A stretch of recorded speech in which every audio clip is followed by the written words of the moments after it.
Kravitz. If you have not followed his Triple H horse racing podcast, you're missing out. It's one of the best podcasts in the country.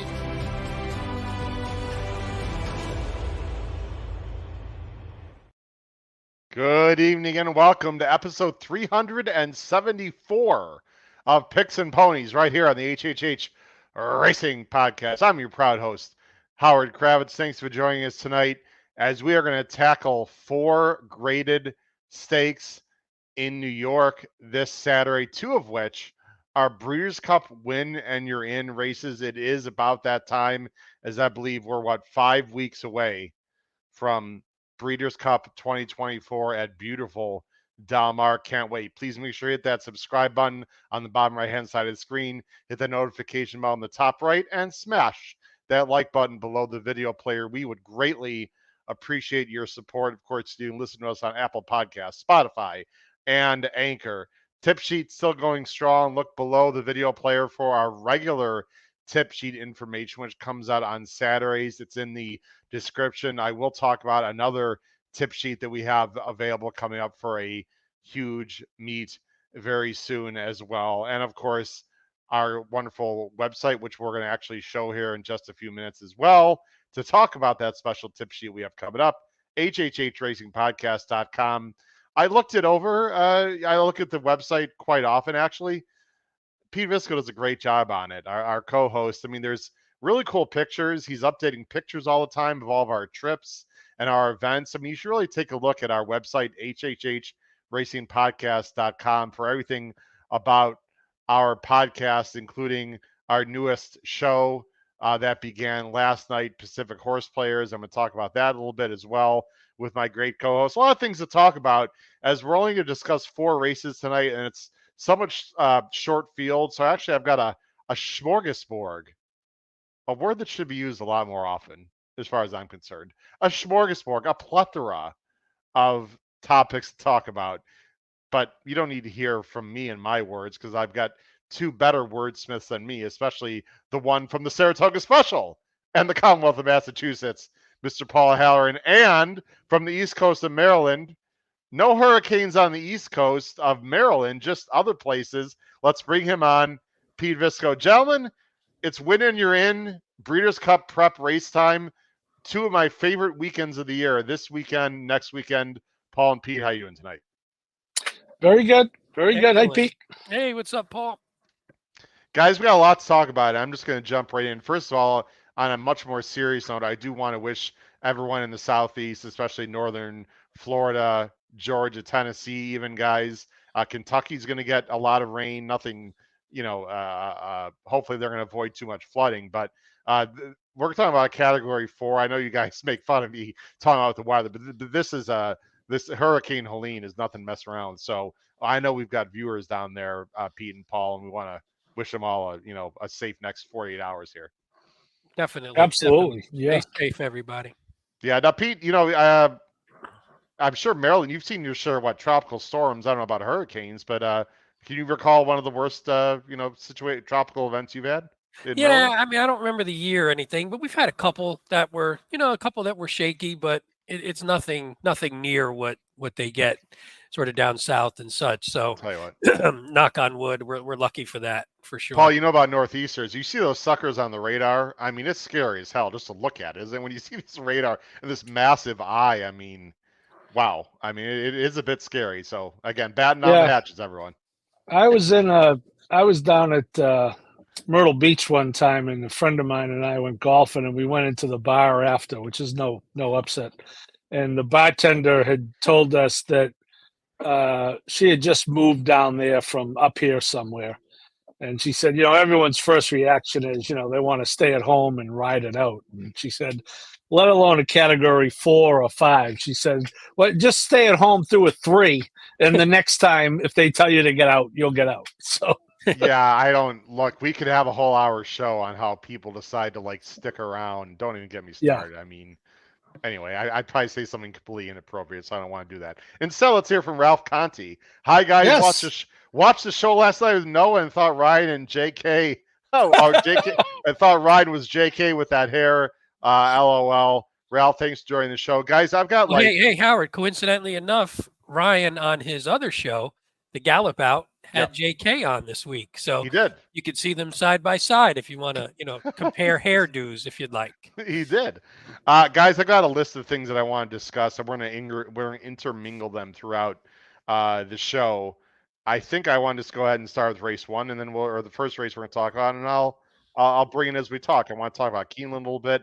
I want to talk about specific horse players a little bit. Anyway, let's go ahead and talk about what we're really here for, which is racing on Saturday in New York, guys. They got 2 win your ends. The 2 other stake races do not win your ends. They are small fields. They are very good fields, though. So I'm excited to chop it up, guys. Let's get into it right now as I go ahead and present the screen that I want to. The first race we're going to talk about, and these are all Saturday in New York, Belmont at Aqueduct. Race 4. Again, we're not doing a pick 5, ladies and gentlemen. We are just talking about certain races within the cards on Saturday, all these stake races. Sort of delaying here to try to get to my picks here. Where the hell are my picks? Okay, we'll get to them. Maybe I should pick banners, Pete, and not brand. Maybe that might help. That might help. He knows what I'm talking about. Well, guys, the Chicago area code is 312, and that's what we got going on here. I'm going 312. Pete's going 312. Paul's going 132. Guys, it's a 4-horse field. So, I mean, what are you going to do? K Army, who is, there's a little buzz on this horse, a Chilean, very talented Chilean horse for Mount Alvarado, is not going to be 99-1. As you guys see on the screen there, he is going to be scratched. And he wouldn't have been 99-1 anyway. The only reason why he is those odds is because he is going to be scratched. Why they don't just scratch the horse on the Equibase, I don't know. Anyway, nothing too exciting here. Pete, we're going to go with you first. You're going to go with our buddy from last year, Tapit Trice, who I got to say was actually a little disappointing last time. I know it was a tough spot, but Tapit Trice just didn't run very well in the Jockey Club Gold Cup. Maybe he was up too close to a faster pace. I don't really know what excuses I can give him, but you're going to give him a second chance here. So am I. I just think this Aqueduct configuration with the turns not quite as tight might work better for him. Yeah, I mean it's a 4-horse field with 3 potentially logical winners, so there's not a ton of analysis to choose from. The couple things I did like, that last race was really disappointing, and maybe you are right. Maybe he doesn't like being that close to a little bit of a pace, and there shouldn't be much of a pace here. I mean, just with the small field, Krupe doesn't run early at all. Skippy Longstocking is going to most likely go, which we'll talk about. The couple things I like with Tapit Trice, he doesn't seem to like to go beyond 1 1/8 miles. He doesn't seem to do his best running. So those 1 1/4 mile races, 1.5 miles, they haven't been his best runs. Maybe the shortening back gets him a little bit more, maybe his stamina kicks in a little bit more at this distance. And then what I'm hoping for is he could sit relatively close to a slow pace. He can get the jump on a horse like Krupe, and then hopefully he could attack Skippy Longstocking maybe at the top of the lane and then make it a race and see what happens from there. In a race like this, you could go with Skippy and at 4 to 5 or whatever he's going to be. But I think Tapit Trice has enough excuses. And I like the Dylan Davis pickup. I mean, he's been riding well all summer and hopefully now into the fall. I just think it's a shot to take, and maybe you get a little bit of a price on him. Paul, is Tapit Trice really going to be third choice in this race? I mean, I know you're not getting any big odds on anyone except, Mask Parade's going to be, 8-1 or 6-1 or whatever. But, I mean, I don't know. I think Tapit Trice is very logical. He's hard to trust, obviously. He does have, unfortunately, a little Sierra Leone in him. I think I would be stunned if the 1 loses this race. I think this is the 2 is the 3 is slow, the 2 is slower, and the 4 is not as good as these horses. And Tapit Trice, let's look at it this. Go ahead. Let's look. I mean, early in the race. I mean, okay. Isn't the 1 just gonna have everything his own way? Yes, Tapit Trice, maybe the Monmouth Cup was not as good as we may have thought, because 5 horses have come in their next race. The 5 horses who ran out of that, including Highland Falls, whose buyer went up by 10, had an average buyer decrease of 18, including one of them you could see Kuchar went marginally faster than the golfer, Matt Kuchar, and went down by 65. Okay, now hold on. I know journalism. I know journalism is your thing, but math is my thing. Isn't that number a little bit skewed by the fact that Kuchar went down 65 points?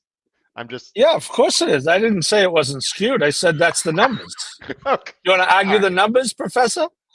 No, the one but can't lose. The one can't lose this. Howard, Okay. Tampa Trice, Matt Miller's in the chat. He knows. Who?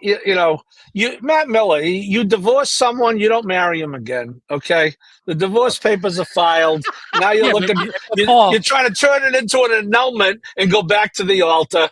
It's just forget it. It's just Paul, you could sleep with him every once in a while. So that's all we're doing here. We're not looking to get married here.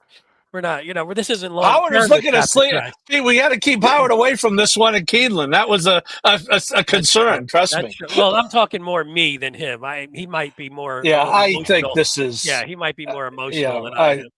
I think this is a stone cold lock. I think it's a good race for second between the 2 and 3. I picked the 3 because. He was a little more tactical. He was a lot more tactical in that Monmouth Cup, but maybe that race just wasn't good. This horse is good. I'm not going to say average. He's good. He's not very good.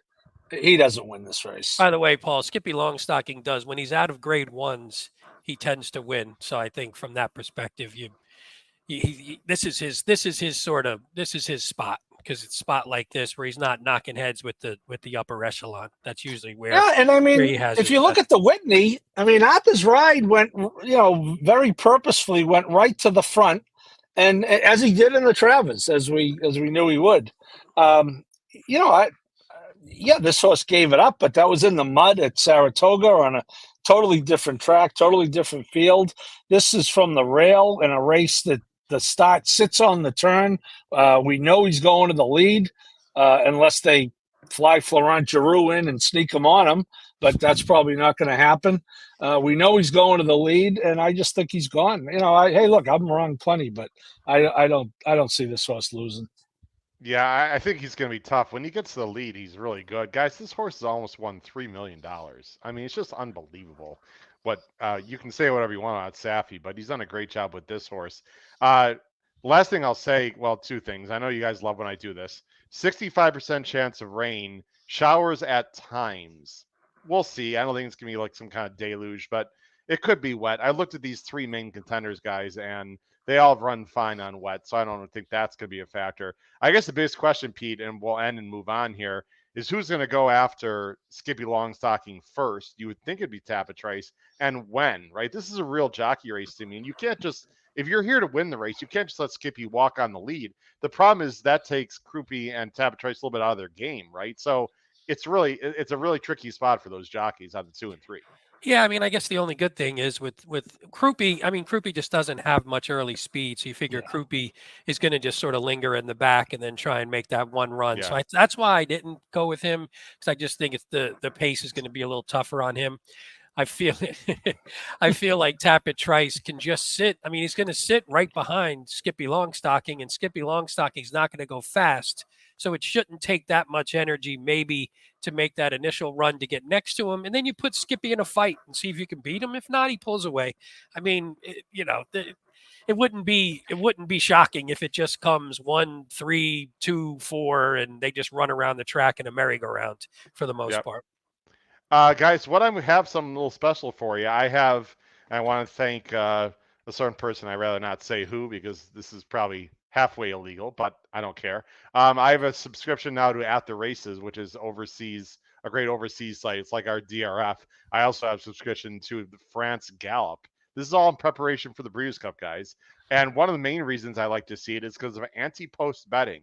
If you're not familiar with anti-post betting, everyone, this is betting that is legal in Europe, where you can bet on races literally month, 2, 3, 4 months, sort of like our Kentucky Derby Future, but they do it all the time just constantly throughout the year. What a novel idea. Yeah, I wish we could do that. That would be awesome.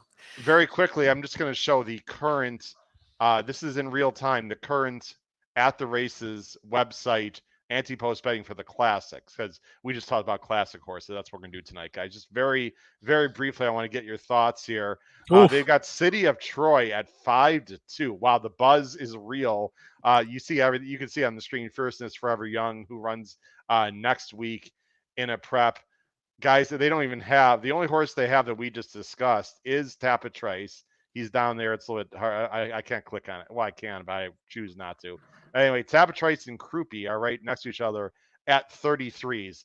Just for S's and giggles, guys, I mean, would you, if one of these horses are in the race, I'm sure you wouldn't bet them to win. Can Tapatrace and or Krupi, I mean, be in the money and fill out the super if they go to the race? Even Skippy too. Skippy's not even listed on here, by the way. Any thoughts on how this race might affect the Breeders' Cup Classic at all?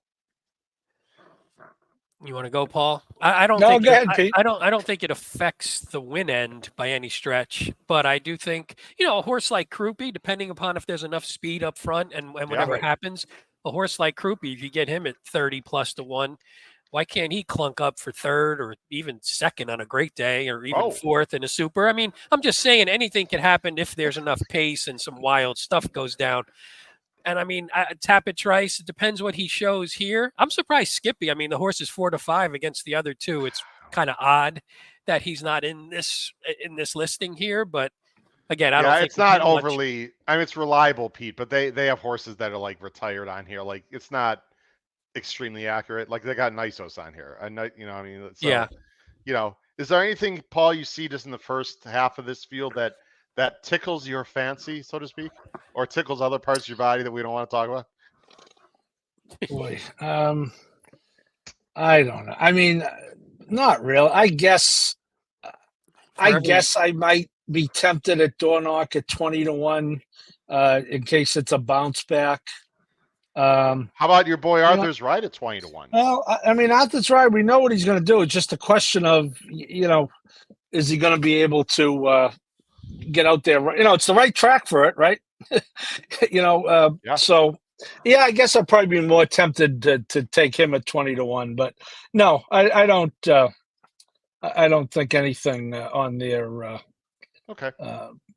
interests me. I'd bet Forever I understand, Young though. right now. No, you. I mean, horses like to Pete and to Pete's point, horses like Krupi and Tapatrace are on there. I think because they can get in the picture. How does Skippy Longstocking win the Classic? No, I mean, I think he's a lock in this race. But how is he winning the Classic? As Pete so aptly points out, he gets a nosebleed when he gets in Division 1. He's too high up. So. Division 1, Grade 1. You know what I'm trying to say. By the way, Ushba came back and ran a very good second and was not asked fully. I don't know if you guys saw a replay of that. And Dermot didn't run as well. I'm not sure if Dermot Sotogake is going to go to the Classic. But Ushba is one of those like Krupi types, a better version, to be very honest, guys. Ushba is interesting, but falls apart too. Anyway, we got a lot of time to talk about the Classic. Pete, very quickly, I want to talk about our Keeneland Power Picks, and I have our website I'm going to bring up. Our Keeneland Power Picks are back, ladies and gentlemen. Keeneland opens next Friday, guys, a week from Friday. I cannot wait. I'm going to be there next weekend. I'm going to hopefully get some interviews, guys, and get some coverage on for our X handle. Paul's going to be the following weekend along with Matt Miller and some others in the contest, and Paul's going to be there for Make-A-Wish Day, etc., and some other things. But we've got Keeneland Power Picks are back, Pete. I'm going to let you talk about them very briefly. And then our Keeneland Today morning shows also are back on Saturdays and Sundays, starting next Saturday and next Sunday. But let me just go out very quickly, Pete. Talk about the Keeneland Power Pick tip sheet, where they can find it. Yeah, if you go on our website, as you can see there under Power Picks tip sheets, if you click on that, or you can click at the top. Or you can go too, to the right? top. Yeah, the top. But Let's some do people that. don't notice that sometimes. Yeah. But on Power Pick tip sheets also, it's a little drop down. And it's very similar if you were involved in either the Del Mar or the Saratoga. There's really no difference this time. And the couple key things are you can order them via PayPal or Venmo, and you could see sort of the instructions there, as Howard just highlighted. It's only full meet. We're not doing individual weekends. It's a pretty short meet. So we're just doing the full meet, and you have to order by Thursday, October 3rd, by 8 a.m. or actually by 8 a.m. that day, right? That morning is when The you're morning making the before, cutoff. yeah. Yes, the morning before opening day. Yeah. And then the other key is when you order by PayPal or Venmo, there's a note you can put in. Please put in your email that you would like the picks sent to, just so we know. So we know we don't want it to go to like some random email or some old email that we maybe have on file. So put that in with your payment, put the note in with your email, and you should be all set. Definitely Yep. sign up. Yeah, exciting. I love Keeneland. It's a great meet. Yeah. And guys, breaking news, I have secured a certain guest for our Tuesday show. Next week is going to be a little bit altered our schedule. Please pay attention to X and our emails because I'm going to be traveling and just things are a little bit weird next week. Jim Goodman, director of wagering at Keeneland, guys, will be with us Nice. on Tuesday night to talk about wagering, the contest, and all other things Keeneland Racecourse, guys. So very excited about that. All right, let's move on to the next race. And like I said, we're just going to intertwine different things. The Joe Hirsch, by the way, the Woodward is not a win and you're in, and this race is not a win and you're in. Joe Hirsch Turf Classic, Grade 1, $500,000, mile and a half on the turf, field of 7. Morning line favorite, what a gal, 7-year-old mare, Warlike Goddess, won this race last year when it was run in an absolute bog. Mod Alvarado, 8-5 morning line for this race. Let's go ahead and show our picks here that are coming up on the bottom of the screen. I'm going 6-4-3. Pete's going 6-5-4. Paul's going 6-4-7. Good luck, Silver Knot. You got a lot of pressure on you. We all think he's going to bounce back. Paul, tell the viewers, the listeners, our wonderful fans at home, why they should bet the house on Silver Knot, or at least maybe $20. Yeah, when I said Skippy Longstocking was the most likely winner, I'm not so sure it's not this horse. Let me say this. I think we have documented what we feel about Mr. Pratt. Seriously, he is, especially on turf, he is the best. He gave this horse not a bad ride, a very bad ride. And I suspect if you asked him, and I'm not the only one who thinks that way, by the way, and you could do the math on that. This was a very, very bad ride, allowing Fabridge to go 50-117, especially with another Godolphin in the race. Say, well, if he took him on and, then he ran himself up, oh, okay, then Measured Time can come and win. I mean, this again, might be one of the best turf riders on the planet. This was a terrible, terrible ride.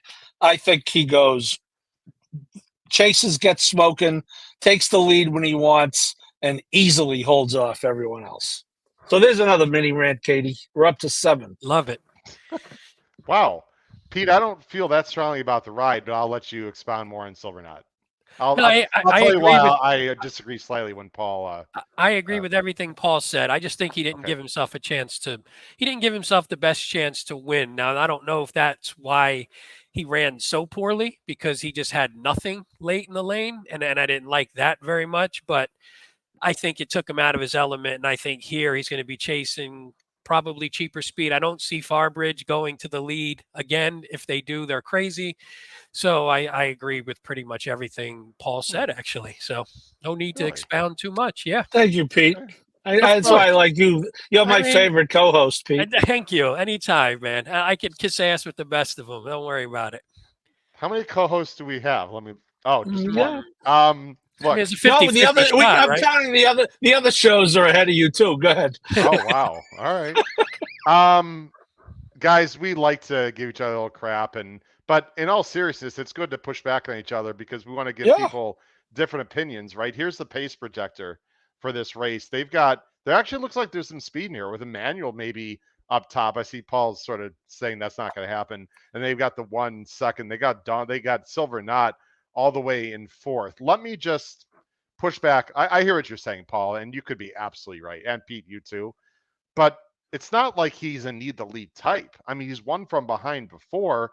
And yes, the pace was incredibly slow, but I mean, what was his excuse? Are we just saying that he can't win unless he gets the lead? Because he sat a perfect trip and had nothing in the lane. So I hear what you're saying, but I also think it was an alarmingly bad effort, and I can't completely say it was because he wasn't on the lead. I mean, in the Man of War on this same track, guys, in May, it was a fast pace, but he closed and looked like a Breeders' Cup Turf possibility. Remember earlier in the year? Go ahead, Paul. You want to say something about 2.5 seconds faster at the half mile.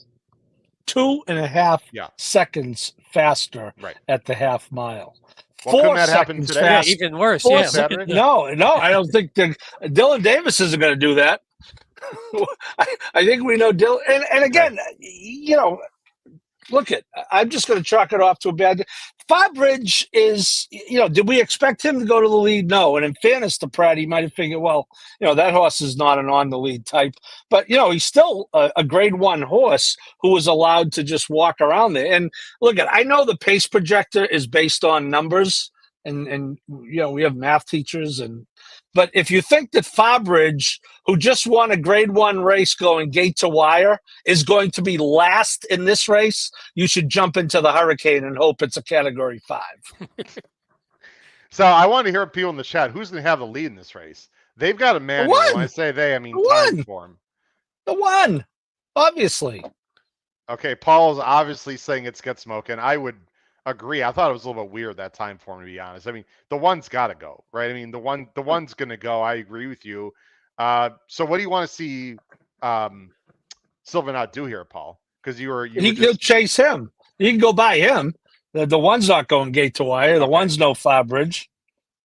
Okay, so you want him sitting off the one. But I'd like him to have the lead when they come off the turn in the lane.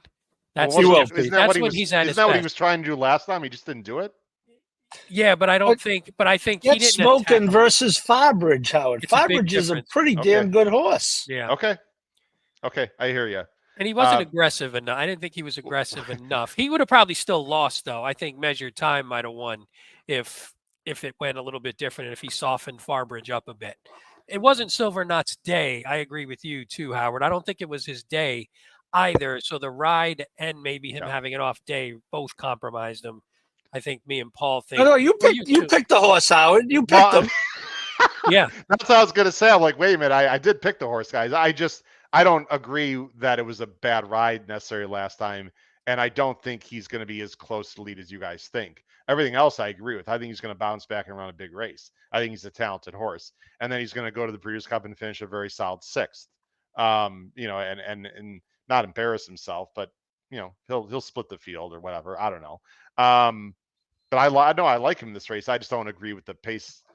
The scenario. Well, that's because you're on the Le Galop website now, and you don't want to say anything bad about the Frenchman, Pratt. We understand. Yeah. Okay, let's talk about Warlike Goddess. This is me changing the topic, called transitioning away from my losing opinion. Guys, if there is some moisture in the course, it's been pretty dry in the Northeast, right, Paul? It's been pretty dry lately, which is nice to see. But it has been, but not right now. It's I don't know what it's doing down there. I think it's pouring here, and I think they're getting rain tonight, tomorrow. So all right. Well, I think Warlike Goddess chances would enhance greatly if she gets to run on softer turf. Agreed, Paul? Yes. Pete, anything you want to talk about? No, I just don't think Warlike Goddess is as sharp as she was in the past. Mm-hmm. Maybe she's still excellent. But I think at 8-5, 8-5 is a little low for a horse that I think maybe isn't at her best. And depending upon what the pace does, she always leaves herself a little too much to do sometimes. And I feel like at 8-5, I'll take the shot against her in this spot. 8-5 is low. I love David Aragona. I think part of this, guys, is just her popularity. And David. I have no argument with the morning line. Because I think people are better, right? I think people are better. She'll be the favorite? I think so. No, you don't think? You think she won't be? I think it could be Silvernaut. I think it could be just because of the Appleby. Appleby always takes money as well, but again, these morning line makers, really sharp guys. We know a lot of them personally. This is not their opinion of who's the favorite. This is their opinion of the public's opinion, right? Yeah. So we'll see. You are quite a roll right now, Paul, because Matt says at this rate, Paul will have the lead. So, Matt, very, very well said. Well said. Okay. So, by the way, Emmanuel, real quick, guys. This is a horse that I know, Pete. This is the horse you've liked quite a bit, right, over the last year Well, or I two, do whatever. in grade 3 races. I like him. Oh, that's right. Okay. Yeah. Maker took over the training, and he ran well over the hills, valleys, and mountains, and whatever Kentucky Downs. Stretches back out. I've never thought he was like a long distance. Well, long distance for American, distances. I never thought he was really best going longer. With blinkers on and Maker, second time knowing the horse a little better. I mean, I wouldn't be completely shocked if this horse won at 8-1. Yeah, I would agree with you there, Howard. He'll be a C. I thought he ran okay in that race. It's a very interesting move, the stretch out to a mile and a half, right?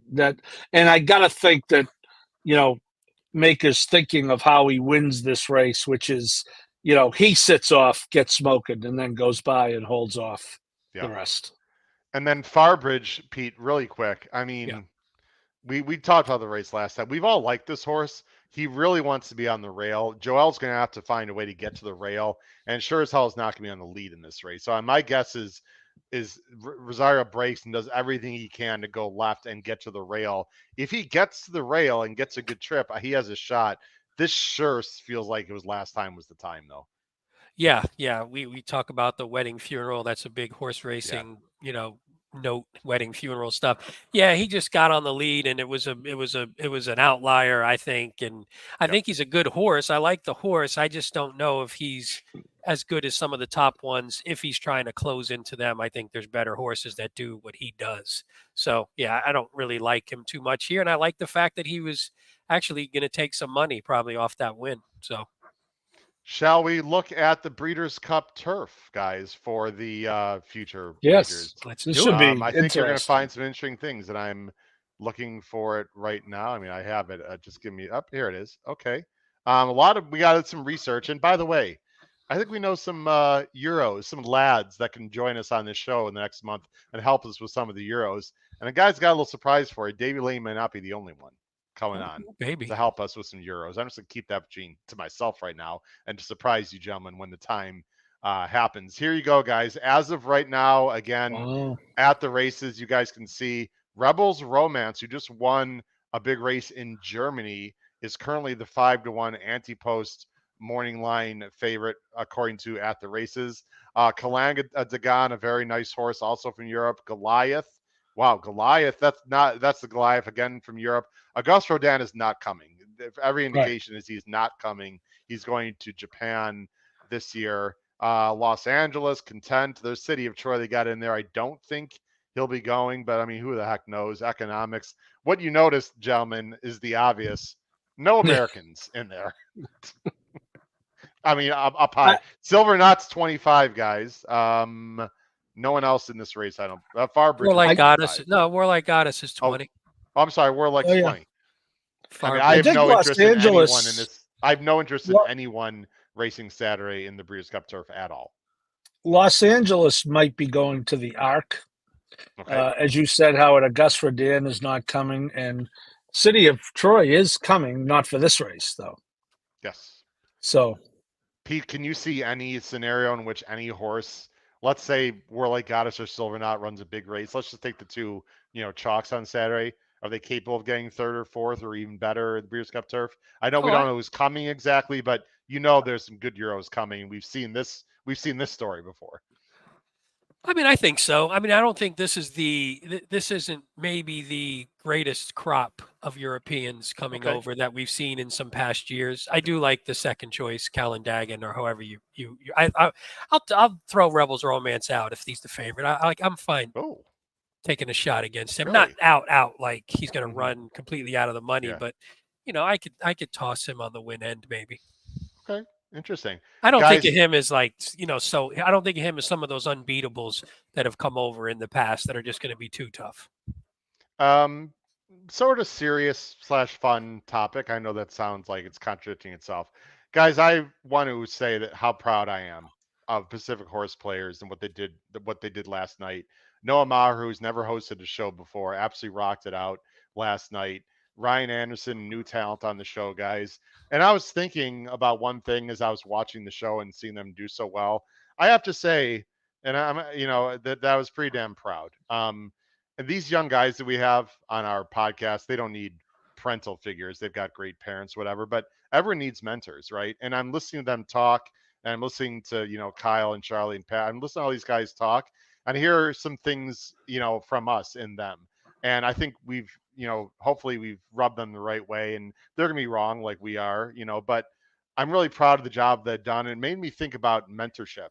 And, I got a little bit late start in this game. I really didn't have a mentor from a betting standpoint until I was in like late 30s. A gentleman named Lee Weissenberg, who was one of your like OTB kind of friends, right? You don't really see him too often except the OTB. And he taught me a lot about vertical betting and looking at the board, looking at the probables, and just a lot of and reverse try keys, just a lot of things that I didn't really know about. I know I was already in my late 30s, but guys, like I've said many times, none of my family members really into horse racing, and I didn't really have that mentorship. And I'm not patting ourselves on the back. I just want to express my pride in seeing younger guys do so well, and knowing that all of us, you two, Matt, Brad Anderson, all these guys have influenced these guys in a positive way, and it was really cool. So just for 1 second, or not 1 minute, Paul and Pete, I know I didn't prep you on this. Is there a mentor that helped you in this game from a betting and wagering standpoint? You want to just give a shout out? Paul, let you go first.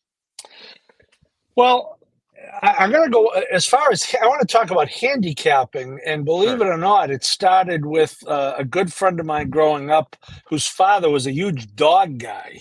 And my entree into handicapping was through the Greyhounds, which I did for many years, owned several of them. And, I would go over on Saturday morning and go down to the local news store, pick up the dog books, and go over to his house on Saturday mornings and handicap that night's Wonderland dog track card. And ironically, I played baseball. His son and I were great friends, and his son liked going the track, but he didn't really want to, he didn't want to sit down for 3 hours and digest the book like we love doing, right? So his name was Joseph T. Ross Sr., and he kind of, I told his family that at his wake. I said, I owe him a big debt of gratitude, even though it's cost me a lot of money over the years.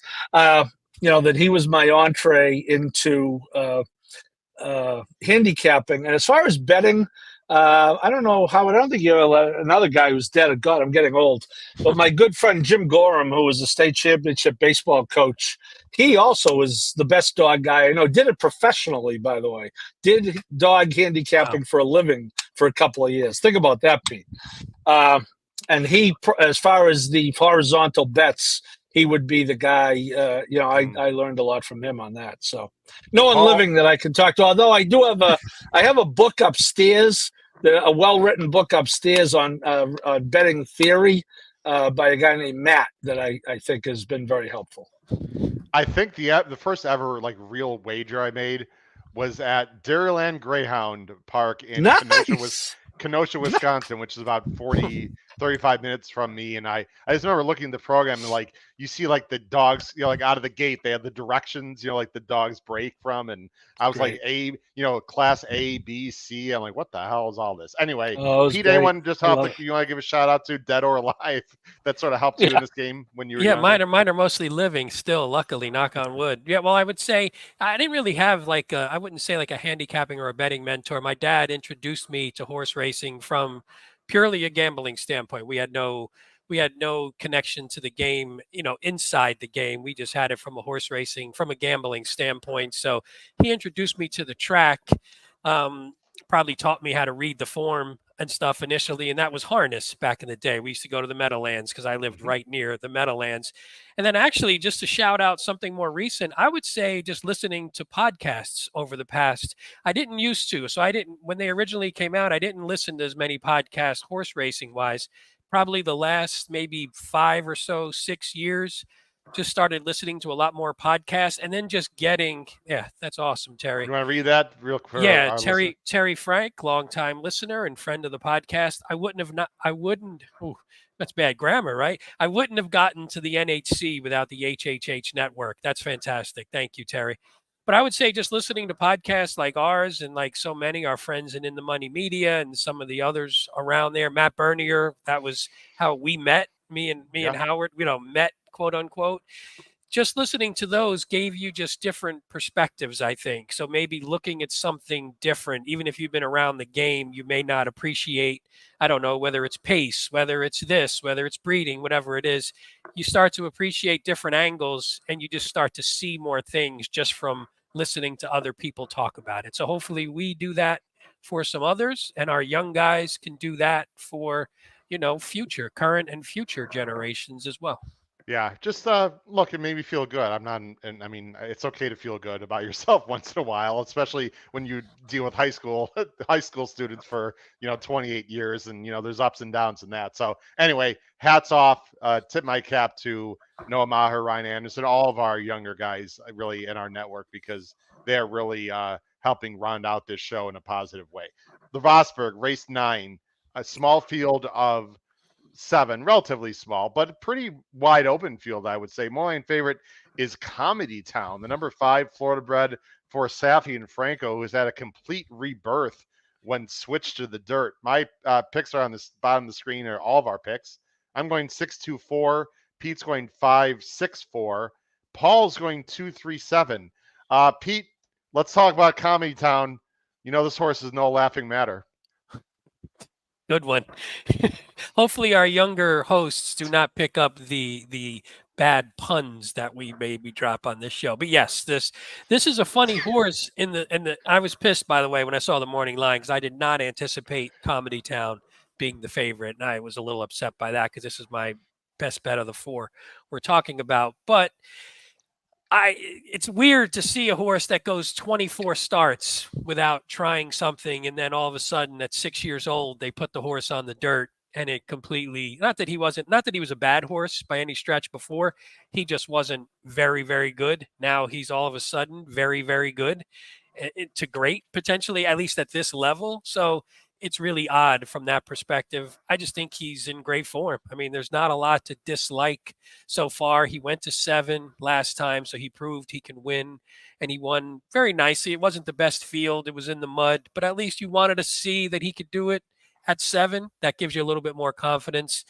I like that 2 back, he had his lifetime buyer top and time form top on a fast dirt, so it wasn't like the wet ground moved him forward. I feel like he ran better even on the dry, so he can run on wet, he can run on dry. If we do get a little bit of rain, I don't think it's going to bother him.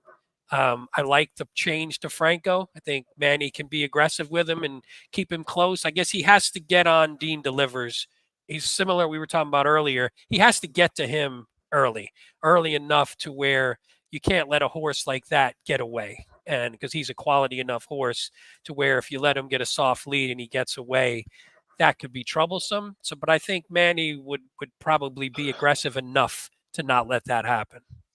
Yeah, I am going to use him defensively. I don't want to speak for Paul. I just want to see it on dirt from him other than Gulfstream. Paul, is that how you feel about Comedy Town? And then talk about your top choice, the number 2, Scotland. Yeah, Howard, I had trouble with this race. I'm glad to see the morning line, because I thought defaulted to who I thought were the logicals based on previous form, but I really didn't want them as favorites, and not that they're any long odds, but I'm glad that Scotland and Baby Yoda are neither is the favorite.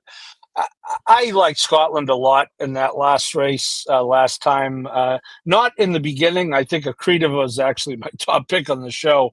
But as I got closer to race time, I really thought Scotland had a good chance. He was a square number. He's good at the distance. He does have back class. He's definitely, I think he is a really good one-turn horse now. He ran the big races last year, ran the Travers, ran the PA Derby, and you can just see here, once Junior strikes the lead here, it's game, set, match. And Accretive was the horse I liked originally, and he ran away from Accretive like a bad habit here. So I just thought that was a really good effort, and I don't see any reason why. I understand it was an optional claimer, but he still put up a 98. And I'm kind of with you, Howard. The 5, he can beat me, but I certainly don't want him as the favorite. I could see him beating me, but if he beats me as the favorite, Yeah, well, we're going to talk about the sprint division, the bigger picture here in just a second.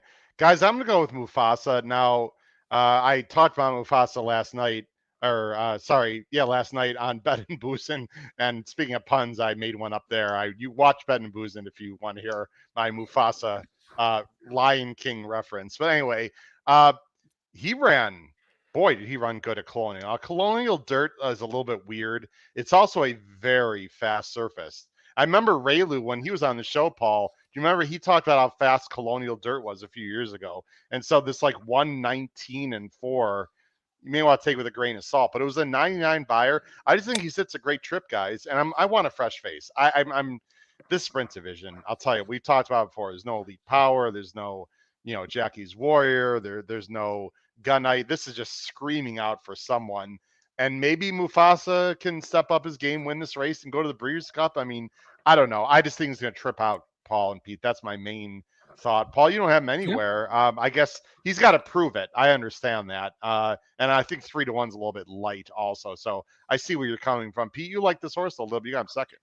Yeah, I was actually so every point that Paul made about Scotland, I agreed with as well, because I was sort of down to the 4 logicals, and I was just struggling between. To me, they were all 4. They were basically even to me, and pre-odds, I was hoping that Comedy Town or whatever his name was a little bit longer. But I think Mufasa. I think the couple things to like. Well, you switch to IRAD, which anytime you can pick up IRAD isn't a bad thing. Did anybody see anything about he's cross-entered? Did you see anything about him? So he is running here. He's running okay. He's absolutely. There was a picture of him getting off the van at Belmont. Oh, good. So unless he's going to walk from Aqueduct back to church, he's running in New York. That could be his workout. Yeah, he's gonna have a last-minute workout. He's gonna go those few hundred miles. No, my thing with him, which I kind of like, and why I put him second and almost was on the top with him. You figure 2 back, it was just a weird race. He got a perfect trip, but he was off a 7-month layoff basically. Yeah. So you wondered if he just needed that. And that was on a little bit of cut in the ground too, which he hadn't been used to before.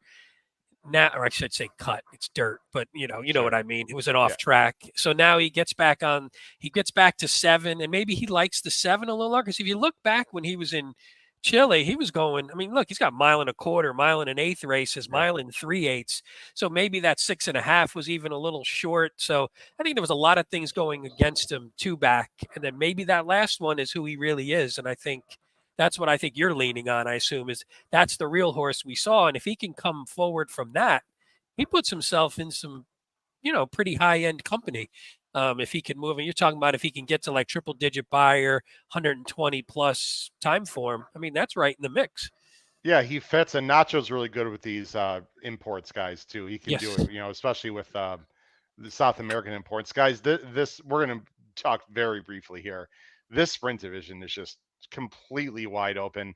I mean, I would not be shocked if someone from this race actually does something in the Breeders' Cup Sprint, for the simple fact that the Breeders' Cup Sprint is just completely wide open. They've got the chosen Rian at 5-1, Nakatomi, Mulligan, who's actually, is that 2 different horses? Okay, I'm gonna have to find out about that. Do you like Mulligan with 2 L's or Mulligan with 1, or do you like Bookham Dano with an apostrophe or without? Well, actually, Bookham Dano, it was announced today, is not going. No, I was joking more because there's 2 of them. One has an apostrophe. Announced today. I should have tweeted it last Saturday when Derek Ryan told me that in the Parks paddock last Saturday. Well, I saw it today on X that Bookham Dano is not going. I'll going to the Perryville. Yes. Wow, Paul's on top of his game. Hot today. Those are my people, Pete. My Jersey people. That's your people. Yes, we love them. I actually would be interested at the Japanese horse remake at 12-1. I always mention on X I like this horse. Anyway, I like that horse. Yeah, the Breeders' Cup Sprint's going to be wide open, guys. Let's get to the last race of the day that we're going to talk about on this show. It's the Pilgrim. By the way, sorry, the Vosburgh is a win and you're in. I buried the lead. The Vosburgh is a win and you're in. Whoever wins Saturday is automatic qualified for the Breeders' Cup, as is the winner of this last race we're going to talk about, race 11, the Pilgrim. This is a grade 2. It's for the boys, gentlemen, on the turf, outer turf, of course, for the 2-year-olds, $200,000, field of 8. Zulu Kingdom, the number 4, is 8-5 morning line, 1-2 for Chad, and the This one's ridden by Rosario. I think he's clearly the horse to beat. This horse does have talent.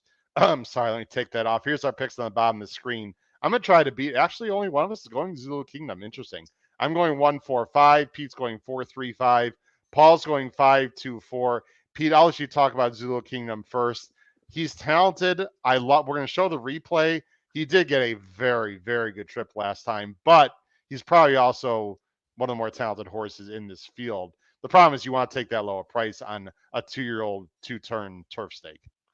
Yeah, I probably. So I thought this race was a lot more even than the odds are making it out to be. So I didn't think of, when I sent you the picks, I didn't have the morning lines yet.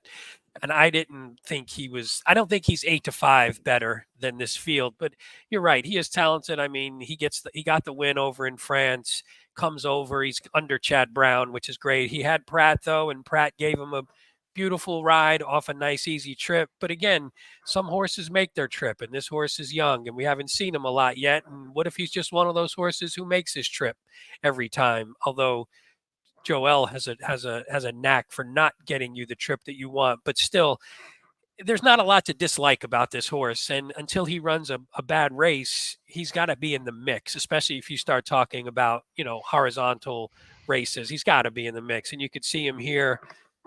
Go ahead. You can put your cursor where he is if you. Yeah, he's on the inside. Go ahead. This is for a 2-year-old to do this is pretty impressive, Pete. But I have something at the end I don't like. But go ahead.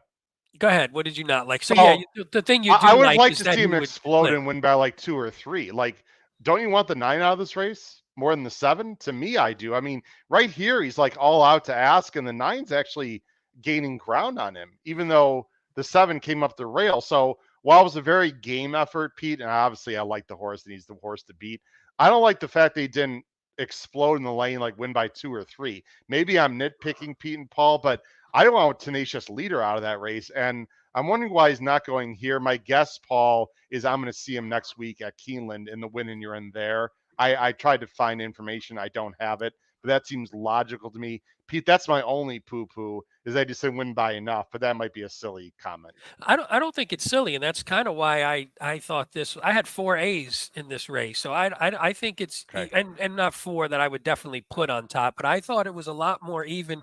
And I even had your 1 as an A, Howard, when you get to it, who I sort of dropped down just to not have too many. But I thought this race is a lot more even, and it wasn't as impressive to me, that race. Yeah. The figures came back nice. But again, we know with 2-year-olds, that doesn't matter. You can take a huge jump from a figure standpoint from race 1 to 2, 2 to 3. So I'm not too concerned about that. But yeah, I think it's a lot more open than the odds are making it seem. I'm very interested in this horse. And when I'm interested, that means I'll probably be doing something at the windows. No, first of all, Todd Pletcher is really good dirt to turf, number 1. Number 2, this is a half to Sweet Milani and Sweet Rebecca. There's a ton of turf breeding. Now, you might say, Howard, then why didn't he put this horse on the turf to start with? Well, you know what, Paul? I sort of feel like Chad and Todd, they want to give these horses at least some chance on dirt if they've shown talent in the morning. Because the fact of the matter is there's more money in general with breeding in America with dirt horses than turf horses. He's got action, guys, that leads me to believe he's going to be good on turf. I just want to very quickly show everyone what I mean. And this has been very valuable, this aspect that we've talked about on this show. He's the 6th Noble Confessor in this race. And I'm going to just go to the stretch where I think his knee action, guys, is on the higher side, and he just has turfy. He's right here. You see how he sort of got higher knee action? You guys know what you're looking at, but not everyone at home might. See how the 2 is more like lower to the ground? You see how he's sort of like jumping and reaching out. It just doesn't look like he loves the dirt as much as he might like the turf. I know that's sort of something you have to look at carefully, and it's a little bit of guessing game, but I don't think Todd is just throwing him on the turf, Paul, because he just feels like it. I mean, I know neither one of you guys have this horse in the mix, but Pete, you said you're interested. He's faced good horses. To me, this is like a make or break. Either if he doesn't run well on turf Saturday, they might go back to dirt with him, but I don't know. I'm taking a stab with a horse with IRAD from the rail. There's not a lot of speed. I'm interested in this one, Paul, a little bit. I don't know. Well, first of all, I am going to call Maggie Wolfendale and tell her she better be goddamn nervous. Okay, that's the first thing, because that was a eloquent eloquent summary of what we would call a turfy mover. A turfy mover. Well, thank you. Appreciate that. Poor Maggie sitting at home in Garden City doesn't realize that Uncle H is coming for her. Well, no, Howard, I think the spot validates what you say. And what I mean is this. He did not run well in the 2 dirt races, but the fact that Todd in the move to turf puts him in a grade 2 Breeders' Cup winning you're in, as opposed to a maiden special, yeah. I think that I believe is telling. I agree with you on the breeding. This is a horse, if you're playing horizontally, that, maybe I will be. I think you have to have this horse in. Pete, I do agree with you as far as the race. I went back and I think if I didn't watch a replay of every horse, I watched a replay of just about every horse. And that's actually what landed me in the 5. That was a magical ride by Pratt on Zulu Kingdom, by the way. That was vintage Pratt. That was beautiful. That race. Can I make one point before we move? What's going on in the chat right now, by the way, Paul and Pete? What Pete? Paul, are you causing trouble? They're grading my testiness. Mr. Miller started it, as you'll be shocked to learn. All right. Yeah, that's a shock, right? We are talking about attitude and not body parts, right? I hope, because testiness. I hope so. All right. I'm sorry, Pete. Go ahead. No, I was just saying one quick note on the one, which I think you'll like, Howard. So 2 years ago in the 2022 Pilgrim, Pletcher brought a horse called Major Dude into it, who was 10-1, who came off 2 disappointing dirt starts. Had Irad up and wins the race, like I said, at 10. And it was a horse who didn't, and nothing awe-inspiring in the first 3 dirt races, put on the turf. And then you had a horse who wound up winning almost $900,000 on the turf. So this isn't something that's so foreign to him that, yep. We saw a very recent example of this working.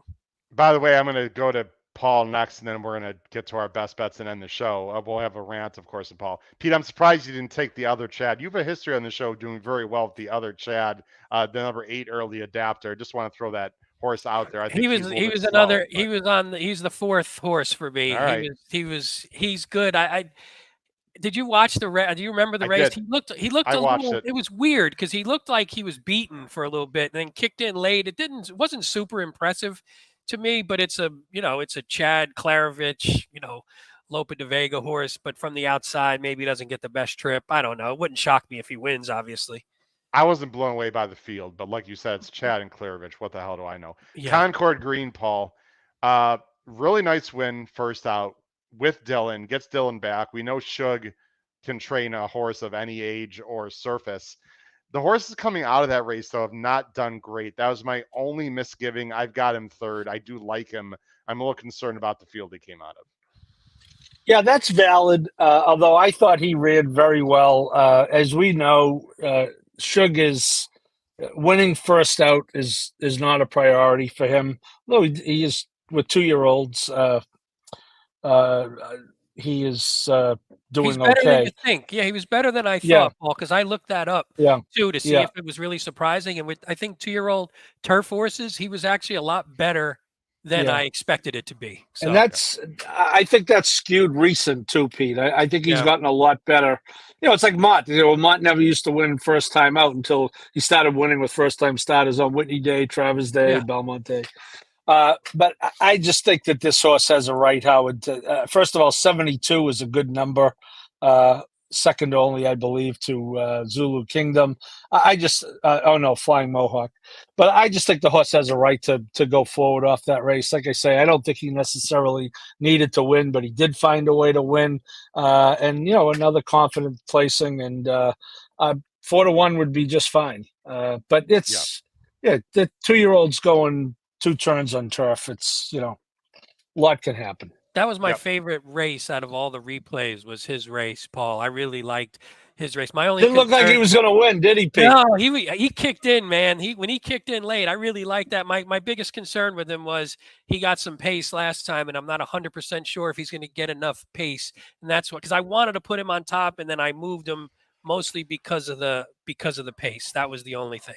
Yeah, he heard me that day because I liked Davy Crockett. If you recall, Paul, I think we had the Saratoga Today morning show together, and I We think did. maybe both of us picked Davy Crockett, or I know I did, and broke my heart. Anyway, a lot of Euros guys are going to be big factors again. Unquestionably, isn't that the name of the horse that won last year? Unquestionable, or Questionable, yes. Yep. yeah. You got New Century who won at Woodbine, Al Kadra, who was upset in that Woodbine race. I do not know much about Score the Champ. I'm going to have to do some research, obviously. Again, you see a lot of Euros in here, guys. You do see Tenacious Leader in there, though, at 14-1. And Zulu Kingdom is at 10-1 right now. Look, if Zulu Kingdom runs a low 80s, guys, looks really good, he's going to be a major player. And do you really want to fade to Chad Brown in a juvenile turf race these days? I don't. Yeah, this is a So, tough one to sort of yeah. handicap in advance, just because you don't know who's coming, and anyone can jump up, like you said, between this race and what we'll probably see at Keeneland next week, Yep. and if any of the other ones from overseas do run between now and Sure. then, it's hard to handicap those too early. I agree. Let's go to our best bets, guys. Pete's going to make it very simple. Just win bets on the 6 in race 6 and the 5 in race 9. Yeah, this wasn't the biggest of scenarios where you could come up with a lot of great plays, I thought. So I went with Silver Knot, and then I went with who's the 5? Oh, the unfortunately the favorite, the Comedy Town in the 9th. Yeah, I don't think he's going to be the favorite, by the way, at all. I don't think so shocked. either. I would imagine. I think Dean Delivers was going to take a lot more money than the morning line is giving him credit to. Matt loves the pick one, as they say. We didn't do a double. We didn't do any sequential races, so Nope. we can't give Matt a nice double. So Matt, you're gonna have to come up with your own either Oh, prior I'm or gonna after, which Paul's got a double in honor of himself and maybe Matt Miller. He's also going with the win bet on the 6 in race. Oh, I'm sorry. Wait. Yeah, 6 Silver in Knot. Yeah, 6 in Silver race Knot. 6, Silver Knot. And then you're going with a double race 10 into the 11. We didn't talk about race 10, but No. that's what you sent me. Is that correct? Dracone is one of the horses. Howard. Oh boy. Oh, that's why. That 1, is 3, why. 4 with 5. That's Concord. Is it Shug. Concord Green? Is that the name? Yeah, that's the Shug we just talked Okay. about. Yes. Right.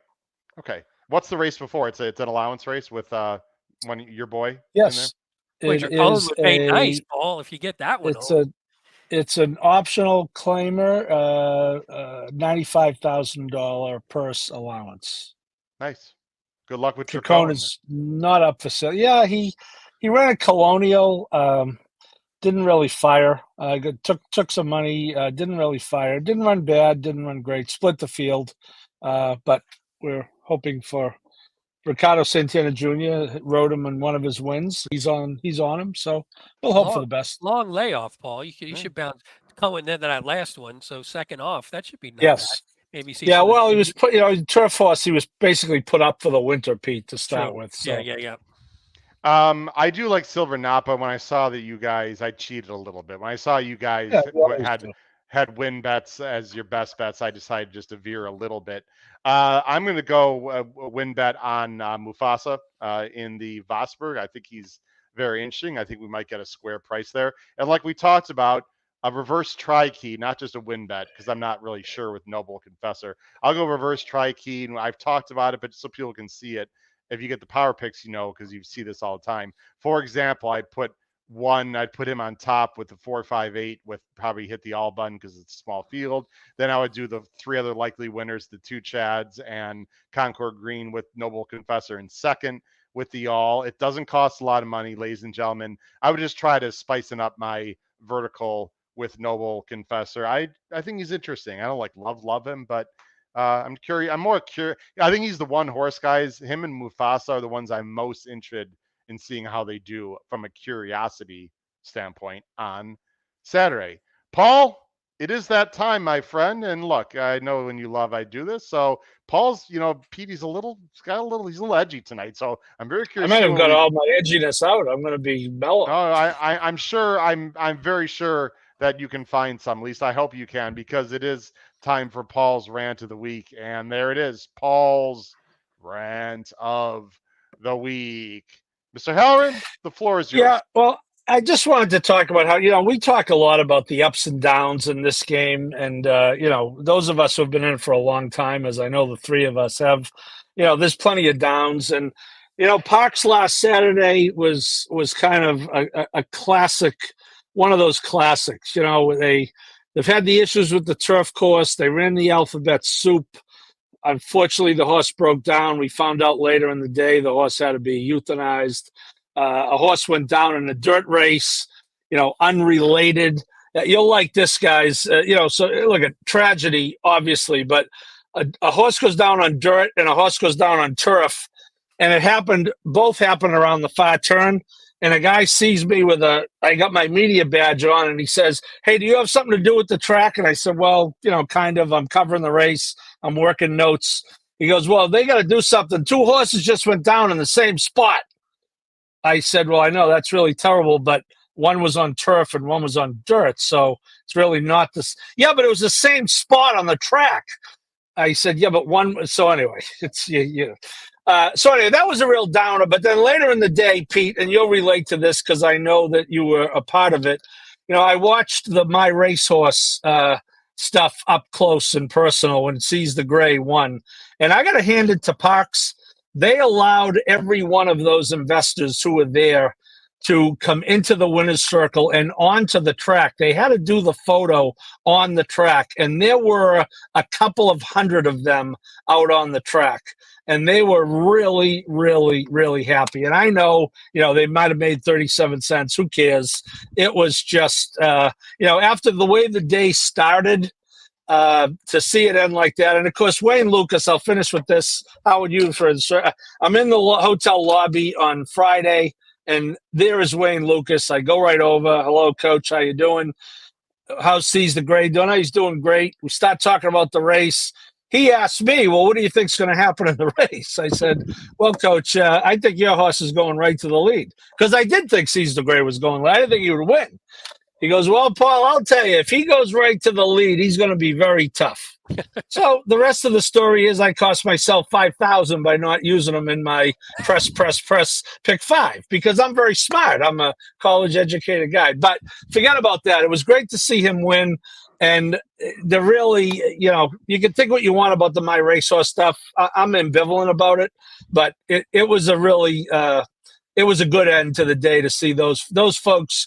It was like they won the Triple Crown 10 times over. Forget the money that they watched their horse win a grade 1 and they were on the track for the, so anyway, that was my day at Parks.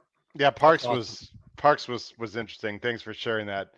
Paul, I'm not sure. I think the 49-2 half had something slightly, Pete, to do with Seize the Gray winning. Oh, no doubt. Good luck to Seize the Gray winning. Look, it's a great story. Yeah, I don't want to look, it's a great story. I'll tell you what, though, Howard, he is a tough customer on the lead. I'm not saying he can't be passed. I know it was a slow pace, but he's going to fight you, is what I'm saying. He's got a little national treasure in him. He's going to fight you. Well, the problem is no matter what race he goes to, the Breeders' Cup, he can get in the lead. So correct. That's the problem there. But no, Paul, we appreciate you covering. We also, shout out again for you being on our live show. That was really cool. Oh, that was fun. Paddock. Yeah, that was good. Yeah.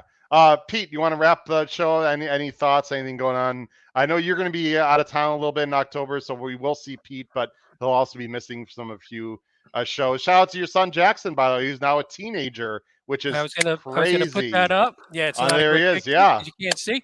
Turned 13 years old 2 days ago. So yeah, I officially have a teenager in the house. So happy birthday to him. That's been pretty awesome. Yeah, we head to Disney next Wednesday with my friend Mike and his family that you guys met at Saratoga. Yeah. We're 2 families that were going to Disney. So we were actually happy to see that I'm sad for the people in Florida now, but I'm happy that it's this week and not next week. But good point. But that was awesome. Yeah. So for my son, happy 13th. And real quick on what Paul said, the My Racehorse, that takes a beating on X, those guys, the My Racehorse people. I don't understand why people just can't let them enjoy themselves. I mean, some maybe take it a touch too far, but it's fun. It's inclusive. It gets people interested more in racing maybe than they would.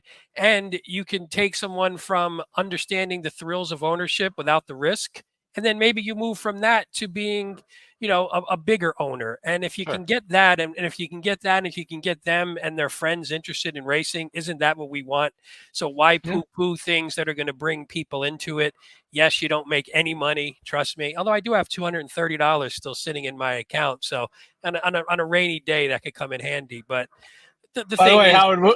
Oh, sorry, Pete. No, I go want to ahead, say one Paul. more thing. I was No, going to say go ahead. one more thing about Lucas. He told me he had been at Parks for 3 days, and the only thing he didn't like is he hadn't been on a horse. He still doesn't like it if he doesn't get on a horse in the morning. Yes, he's 89, people, and he was lamenting the fact that he's on a horse. And how about this? 89, he bought 18 yearlings at the Keeneland sale. Go, coach. I mean, you got to love it, right? 18 yearlings. He goes, yeah, I think I'm going to be 92 when they hit the Paul, I want to see Lucas and a Zito trained horse next year in the Kentucky Derby battling out to the wire. How would that be? A little throwback to the 80s or something. No kidding. That'd be fun. Guys, this show was a lot of fun. We covered a lot of different things, and I think it was a good show to do that with sort of shorter fields, but we covered everything like a glove. Really appreciate it. For my good friend and co-host, Paul Halloran and Pete Visco, this has been your host, Howard Kravitz, episode 374 of Picks and Ponies. Please look into our Keeneland Power Pick tip sheet. The meet starts next week. And congrats once again to the Pacific Horse players, guys who did a fantastic job. Schedule next week's going to be a little bit weird. Again, look on YouTube. That's why you got to hit the notification bell and the subscribe button, or look for our emails or information on X. Crush your bets in New York for all these Breeders' Cup winning you're in races and other stakes. Take care, everyone. Have a great night. Bye-bye. Have a good trip, Pete. Thank you.